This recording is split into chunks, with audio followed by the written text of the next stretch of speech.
Hi friends, very good evening అందరికీ. ముందుగా SR dreams YouTube ఛానల్కి, పల్లెటూరుస్లకి, మన ఛానల్కి మనం ఈరోజు చెప్పబోయేది ఏంటంటే, ఈరోజు అనేవి పత్తి గింజలు అనేవి మార్కెట్లో ఆల్రెడీ నాకు తెలిసి ఖమ్మంలో 50% ఏబో కొనడం జరిగింది. 50% దాకా అయినాయి అని వేరం పత్తి విత్తనాలని. కాకపోతే రైతన్నలు తొందరపడి మీరు తీసుకుపోయిన విత్తనాలని ఎట్ట పడితే అట్ట వేసి, అంటే ఎట్ట పడితే అట్ట వేయటం అంటే వర్షం లేకుండా కొంతమంది పొడి గింజలు వేయటం ఇలా చేస్తున్నారంట. కాకపోతే ఈ సంవత్సరం అయితే అలాంటి వాటికి అనుకూలమైతే వాతావరణం అయితే లేదు.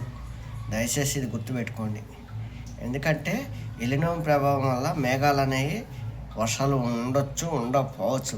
50-50 ఛాన్సెస్ అయితే ఉన్నాయంట.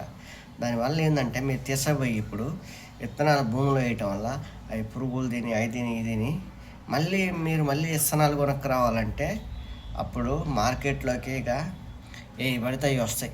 మనం ఏ పడితే వేసి దిగుబడులు తీయలేము.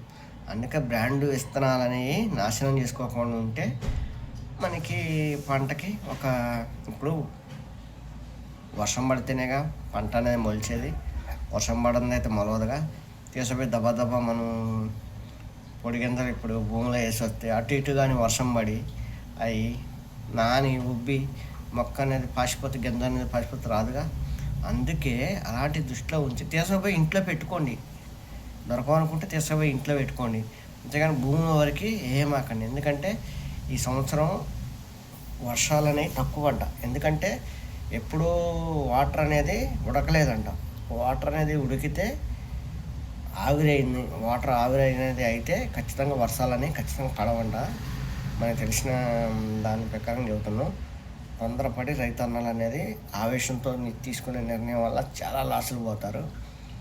అలాగే మనకి ప్రాజెక్టులో కానీ నీళ్ళు లేవు. శ్రీశైలం కానీ అడుగంటిని మనకి పంటలు ఏడు కొద్దిగా అనుకూలించకపోవచ్చని అనుకుంటున్నాను నేనైతే.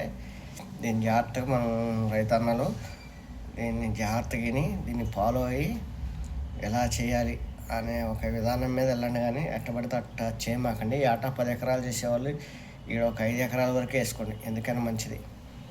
ఎందుకంటే ఒక సంవత్సరం 1 లక్ష రూపాయలు మిగిలిననుకో, రెండో సంవత్సరం పంట పండలేదనుకో 4 లక్షలు అప్పు అయింది.